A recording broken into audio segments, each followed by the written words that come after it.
I've worked in a morgue for 7 years. The body I'm preparing for autopsy has my face.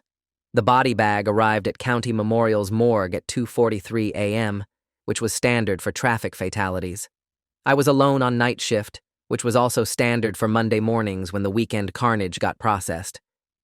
What wasn't standard was unzipping the bag and seeing my own face staring back at me, mouth slightly open, eyes fixed in that blank expression every corpse wears.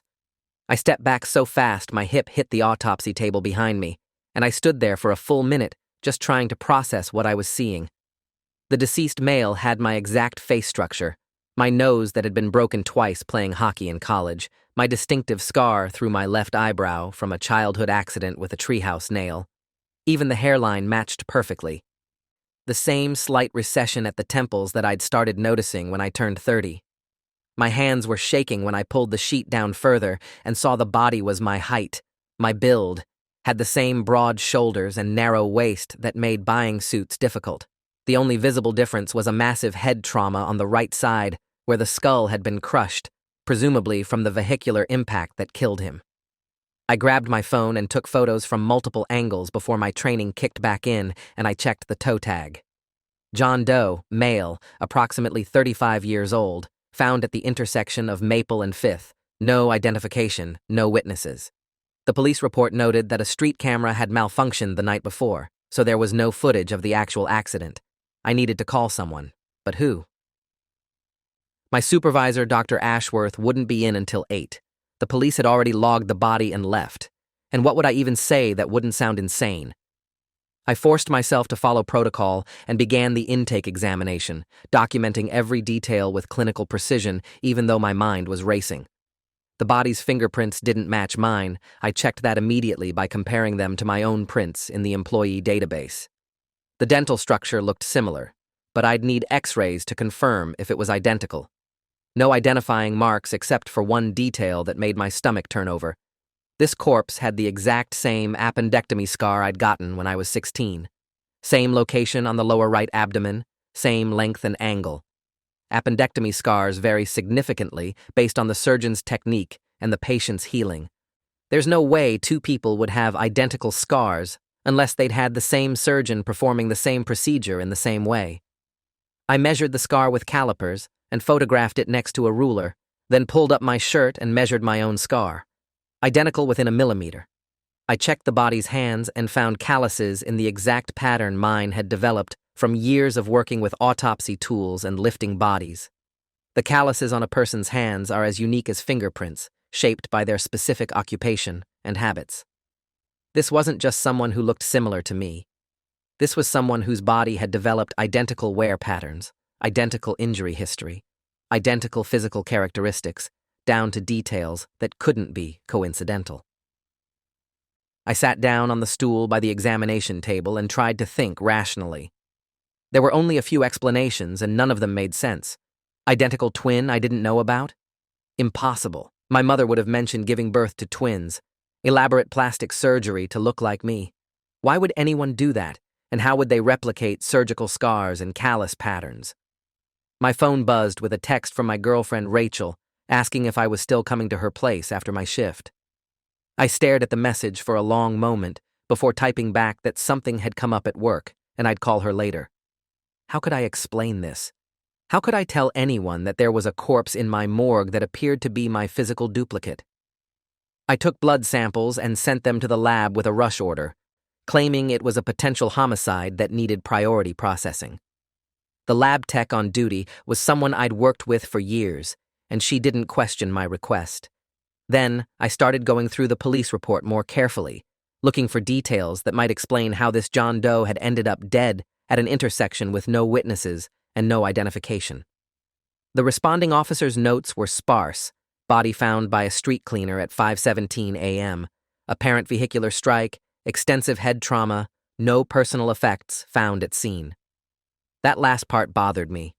Most people carry something, a wallet, keys, phone. This John Doe had nothing, which suggested either a robbery or someone had deliberately stripped him of identification.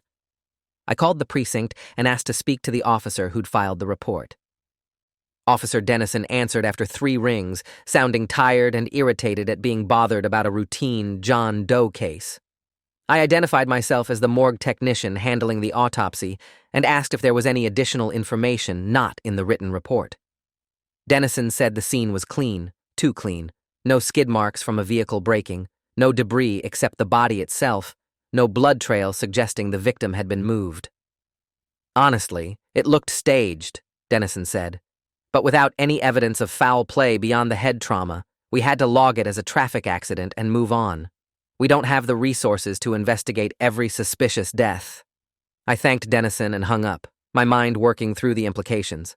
Staged crime scene, no identification, body deliberately cleaned and positioned. Someone had killed this John Doe and made it look like an accident. The question was why, and more importantly, why did he have my face? I needed to see the scene myself. I told the security guard I was stepping out for a coffee run and drove to the intersection of Maple and 5th. Dawn was starting to break, painting the sky in shades of gray and orange. The intersection was in an industrial area, mostly warehouses and shipping facilities, very little foot traffic at night.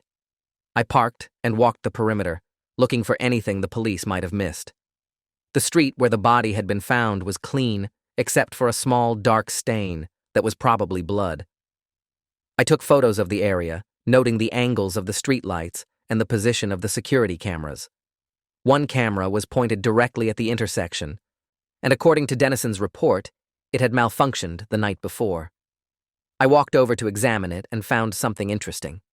The camera housing had a small burn mark near the power connection, the kind of mark you'd get from a deliberate electrical surge designed to fry the internal components without being obvious. Someone had sabotaged this camera to eliminate witnesses to whatever happened here. I was photographing the burn mark when a black sedan pulled up beside me, and a man in an expensive suit got out. He was in his 50s, gray hair, cold eyes, and a smile that didn't reach past his teeth. "Dr. Novak," he said, using my name without introduction. "You're a long way from the morgue, taking up amateur investigation?" I lowered my phone and studied the man carefully. He knew my name and my profession, which meant he'd been watching me or knew exactly why I was here. "Who are you?" I asked, keeping my voice steady despite the sudden spike of adrenaline. The man pulled out a business card and handed it to me. "Dr. Raymond Kellner, Director of Research, Meridian Medical Group." The name meant nothing to me, but the title was unsettling. What would a medical research director want with a morgue technician? Kellner gestured to the bloodstain on the pavement. "Tragic accident, don't you think? Young man in the wrong place at the wrong time. These things happen in the city." His tone was casual, but there was an edge to it that suggested he knew exactly what had happened here and was testing to see how much I knew.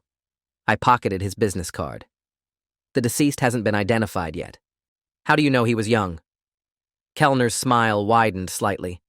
"Educated guess. Most traffic fatalities in this area involve younger people who work night shifts in the warehouses. I've consulted on several similar cases." He paused, then added, "Though I understand this particular case has some unusual characteristics. I'd be very interested in the autopsy findings if you'd be willing to share them. Meridian Medical has a standing arrangement with the county to review interesting cases for research purposes." Everything about this interaction felt wrong. A medical research director didn't show up at crime scenes at dawn, didn't know the details of unidentified bodies before they'd been processed, and didn't approach morgue technicians directly. This was a warning disguised as a casual conversation. Kellner wanted me to know he was watching, and that I should be careful about what I discovered during the autopsy. I told Kellner I'd follow standard procedure and submit my findings through official channels. He nodded, still smiling, and handed me a second business card. "My personal number, in case you notice anything that requires immediate consultation. Sometimes speed is essential in medical research." He got back in his sedan and drove away, leaving me standing in the intersection with questions multiplying in my mind. I drove back to the morgue and found Dr. Ashworth had arrived early, which wasn't normal for her. She was standing by my examination table looking down at the body with an expression I'd never seen on her face before, something between shock and fear.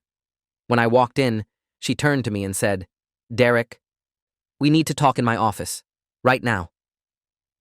I followed her upstairs to the administrative wing, my heart pounding.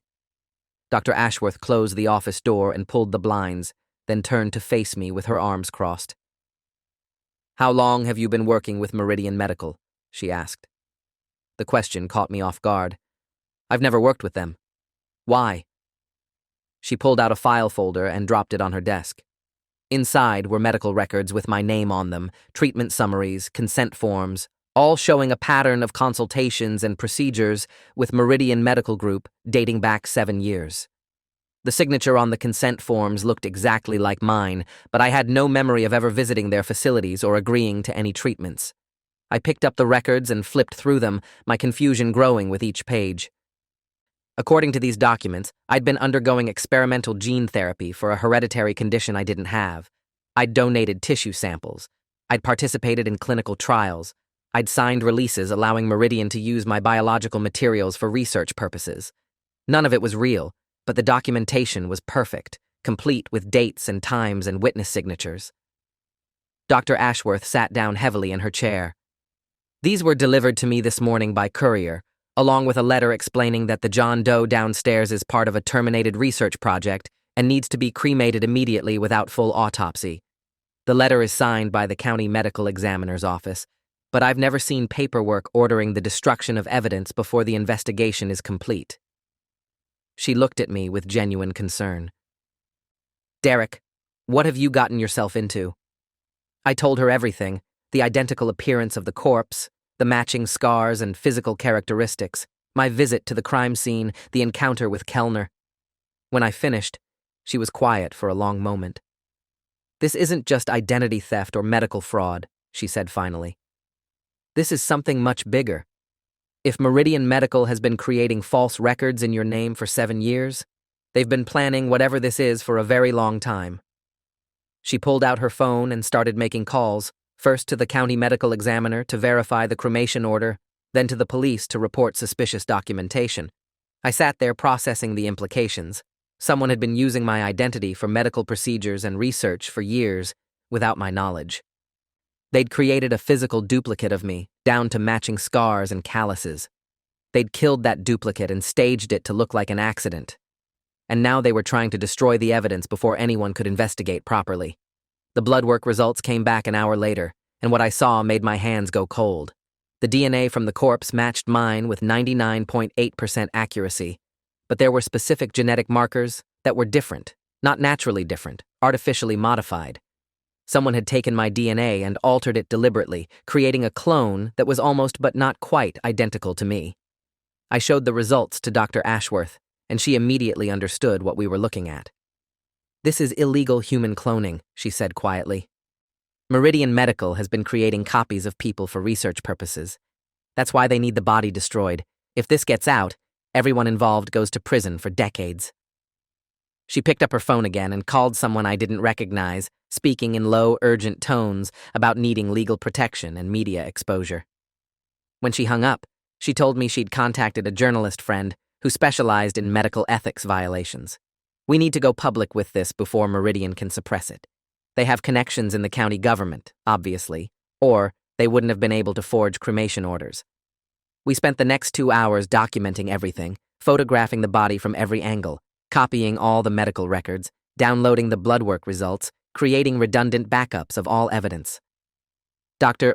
Ashworth's journalist friend arrived around noon, a woman named Patricia Reeves who brought a camera crew and a lawyer. I told my story on camera, showing the body, explaining the genetic evidence, displaying the forged medical records.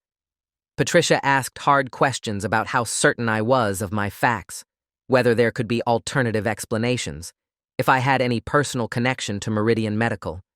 I answered everything honestly, admitted what I didn't know, but stood by the core facts.